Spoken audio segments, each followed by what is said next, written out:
Hello， 大家好，我是催眠语，听我的故事睡不着，你来找我。今天呢，我们来讲秘鲁外星科技实验场。在2023年的7月呢，太阳刚下山之后，亚马逊丛林中的一个女孩开始尖叫，而巡逻的男人们迅速反应。其实呢，在过去的几周里某种东西呢一直在恐吓着他们的村庄。今晚呢，他们做好了准备，男人们拿着那种散弹猎枪开火，但是呢，子弹没有起作用。袭击者身高7英尺，身披黑色的盔甲，戴着巨大的头盔，眼睛发出黄色的光芒。转瞬之间呢，他们就消失了。但他们不是用跑的，他们悬浮在离地6英尺高的地方，消失在了亚马逊的丛林之中。当时女孩的脖子呢被割伤流血，似乎呢失去了知觉。她差点就成为了洛斯佩莱卡拉斯，也就是波脸者的另一个受害者。起初当局并不相信波脸者，直到没有脸的尸体开始不断的出现。那在2003年呢，袭击更令人震惊。他们已经并非是新鲜事了，案例越来越多。多年以来呢，某种东西一直在亚马逊追捕人类，仿佛呢用这里的人类在做一场实验。在1970年代巴西的克拉雷斯岛周围遭受了攻击，人们被光速袭击血液被抽干，他们都有医生无法解释的烧伤和穿刺的伤口。那受害者呢超过200多人，甚至有2人死亡。当时的市长呢最终恳求政府提供帮助，于是巴西的空军呢进行了欧普拉行动，拍摄了数千张照片、影片和目击者证词。这是一个震撼人心的完整故事，它绝非虚构。之前宇哥也讲过，那巴西、哥伦比亚、秘鲁呢不断发生外星人暴力接触。有记录的最早的案例呢是2013年，胡安·塞尔万特斯呢他的尸体就漂浮在了埃梅利亚湖中，没有溺水，没有外伤，但他的脸呢却完全消失了，直接就看到骨头，而脖子周围呢有精确的切割的痕迹。怀疑论者就说呢是食人鱼袭击，但是尸检显示呢他在入水之前就已经死亡了，而且食人鱼会吃掉的也不仅仅是脸但是鱼不会进行手术般的精准切割所以当地人说是波脸者所为。到了现在2023年4月呢，波脸者再次袭击一个男孩的尸体在同一地区被发现，同样的脸也不见了，同样是精确的切割。随后攻击加速2023年9月2日，普昆湖附近的村民巴布罗晚上约7点左右坐在门廊上，他就看到一道光呢在他家约50英尺外的树林里不停闪烁。于是他叫出家人，所有人都看到了同样的东西。他们说那个东西身高7英尺，类人的生物，他们穿着黑色的太空人一般的盔甲，戴着黑色的那种头盔，遮住了五官，只露出了发黄光的眼睛。最令人震惊的是，他们站在一个蝶形的平台上，悬停在地面之上。巴布罗开枪当时就射击，击中了其中一只生物，但是盔甲呢被击中时候冒出了一点火花，而他们的实体呢毫发无损。紧接着呢，他们就开始反击了，射出一道雷射光束，将这个巴布罗击晕了好几个小时。随后呢，这些生物迅速升空消失在了夜空之中。毫无疑问呢，这又是亚马逊的另一次外星人袭击事件。所以村民们不仅近距离的看到过外星人，他们还看到了巨大的无声息的一个飞行器悬停在空中。这些飞行器呢呈三角形，有时候呈圆形，与私人喷射机长得有点像，但更宽，没有机翼，没有螺旋桨，只有船上凸起了许多闪烁的灯光。而这里的村民呢是位于亚马逊丛林之中偏远的一个村庄，住着伊卡托原住民。他们进出呢唯一的路径就是沿着这个纳奈河进行10个小时的船程才可以从这里出来。那在2023年的夏天呢，每晚都有目击事件在这里发生，所以说他们这个村子是很闭塞的一个村子。村领导西罗达比拉就记录了所有的袭击事件，报告的描述呢都是一致的。这些生物呢身高7英尺，穿着黑色的盔甲，细长的黑色头盔，有黄色的眼睛。他们不用走路，脚底有红灯闪烁的悬浮物呢承载着他们。他们可以跳过房屋，唯一的声音呢就是他们加速时发出的那种微弱的嘶嘶声。而每晚村庄里的男人呢都会拿着步枪在周围巡逻。他们的武器呢虽然毫无用处但是散弹枪的子弹击中这些外星人的盔甲的时候只会发出闷沉的那种叮叮声。所以这里的这个村落生活在持续的恐慌之中，无法外出狩猎或者是耕种了，已经食物供应也很吃紧，他们仿佛呢就被困在了这里。袭击似乎是随机的，没有人知道这些生物到底想要什么。但当15岁的一个名叫托利亚被袭击之后情况发生了改变。因为那一次呢他逃脱了，逃脱之后呢他向家人准确地透露了外星人到底是想要什么。他说他们想要他的脸。当家人问他你怎么知道的，他回答说我听到他们说话。那是在2023年的7月11日啊，托利亚呢像每晚一样在后院摘水果，突然之间他就感觉到身后一阵风嘛。当他转身的时候，看到了一个高大的身影悬停在一个圆形的平台之上，他身披盔甲，明亮的黄色眼睛，而悄无声息的移动，比他见过的任何人都要快。紧接着另一个生物从后面就抓住了他，捂住他的嘴。那另一个生物抓住他的腿，当时他奋力反抗嘛，但是他们的抓力是非常强大的。紧接着袭击就变成了一个手术的过程。其中一个身影呢，将一个类似于鼻腔注射器的东西塞进他的鼻子，而托利亚立刻就被一股刺鼻的化学味道淹没，他就开始失去知觉，视线模糊，仿佛就是他们给他注射了某种镇定剂嘛。然后开始呢，他们就在他的脸上涂抹了冷霜，他说他的那个脸部就开始发麻了。然后在他即将昏迷之前，他居然听到他们在说话，那个人说的居然是西班牙语，其中一个还居然带着秘鲁当地的口音，另一个呢是带着美国腔的口音。他听到当地口音的那个人就说小心点，然后他说出了定义整个现象的一个关键词，他居然说不要用太多，你会弄坏这具肉体的。原来他们不是想要杀死他，他们只是想要剥下他的脸。那其中另一个呢拿出了一个发光的小装置，仿佛是雷射手术刀，他听到了一阵嗡嗡声呢，就闻到了一股焦糊的那种气味。原来他们正在割他的颈部的侧面，也许是药量不够呢，他居然突然苏醒，然后他苏醒之后就开始尖叫，然后他就听到了那两个袭击者，其中一个人就说快离开这里，然后美国人就说不，我们不能就这样把他丢在这里。于是他们试图将他拖到一个平台之上把他带走，但是当地的村民们听到了他的挣扎声，于是他们就带着手电筒和散弹枪跑了过来。当他们过来之后呢，这些身影立刻丢下了托利亚，径直向天空之中飞了上去，消失不见了。而他们没有留下脚印，只有两个完美的圆圈压在了柔软的地面上。托利亚活了下来，但是脖子上呢有一道深深的切口，并患有严重的创伤压力症候群。他的故事呢就揭示了入侵者的动机嘛，剥下他脸上的皮肤，到底他们想干什么？托利亚的经验呢看似令人震惊和前所未闻，但对于托利亚部落的长老来说呢，他们是既可怕又熟悉。他们知道这个故事，他们已经在部落里流传了500多年了。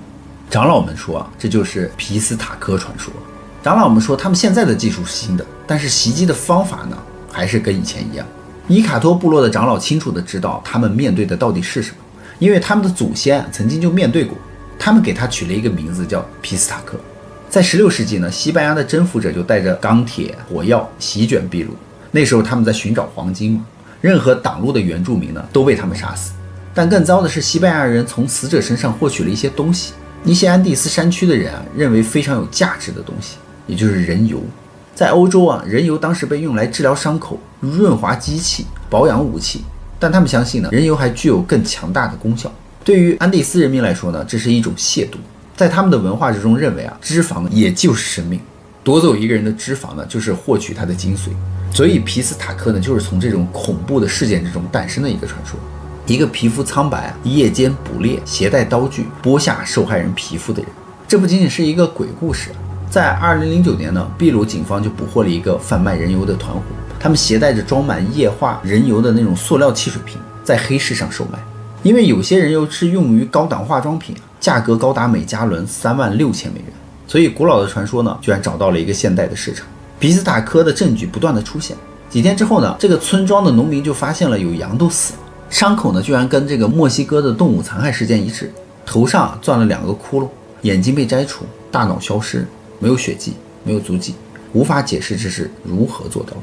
而托利亚被袭击之后呢，村民们开始用卫星电话寻求帮助，他们想要海军武装士兵保护。最终呢，几名警察前来调查，他们没有花很长时间就破案了。他们居然说他们很清楚这是谁在犯案。他说是穿着喷射背包的远处的那些矿工们，他们来犯案的。警察的结论是袭击者是非法采金的矿工，他们使用喷射背包来恐吓这些村民，让他们离开土地。可笑的是，国际媒体居然采纳了这个故事，然后呢，国家就给这个事件呢就定刑了。然而这个喷射背包的这个说法呢漏洞百出，因为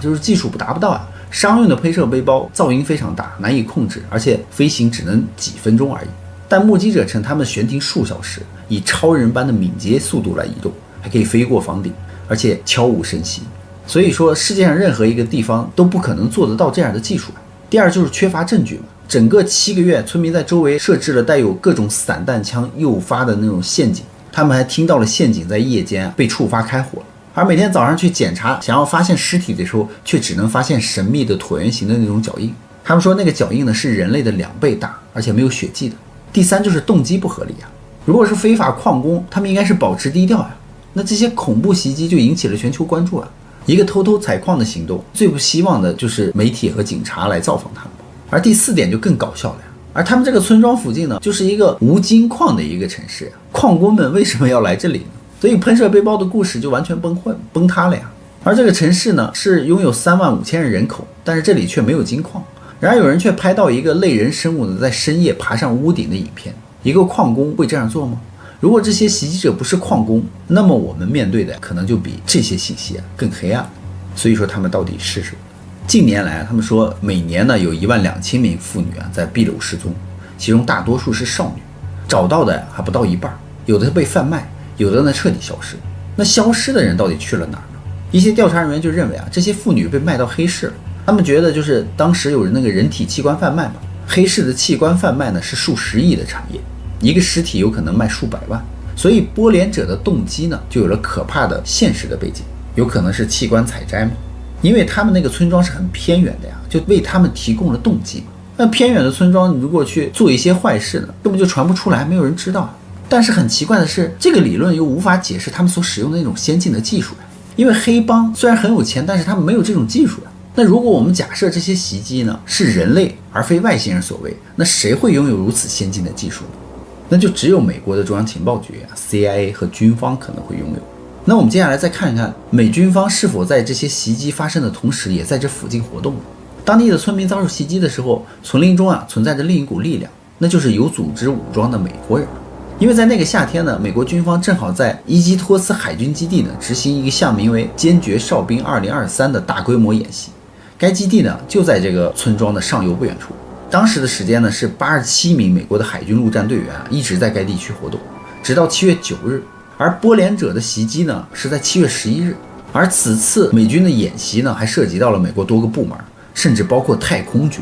那为什么太空军会参与秘鲁的丛林野战的训练呢？就很奇怪难道他们踩的那个小飞碟就是为了太空军在渺无人烟的这个地区来训练吗？为了没有人知道。突然之间呢，村民的故事听起来不像是外星人袭击了，就仿佛很像是那种新鲜的科技技术的一个实验的测试基地了，仿佛就是老美呢获得了一些外星逆向工程的技术呢，就拿到这里来实验。因为无声的悬停嘛，商用喷气式背包根本就做不到。但是如果它使用先进的导管风扇甚至是电磁推进的话，就有可能做到。而那个黑的盔甲呢，听起来就很像是之前新闻上出现的那个战斗机甲外骨骼呀。这种先进的战斗外骨骼，它可以防弹，并增强士兵的速度和力量。释放黄色光芒的那种眼睛呢，就与那个镭射烧伤和定向武器的效果相符。该武器呢，使用毫米波加热特定区域。然后就是这个托利亚他的那个反映出来的细节呢，他说听到了2种声音，一个是本地人，一个是美国人。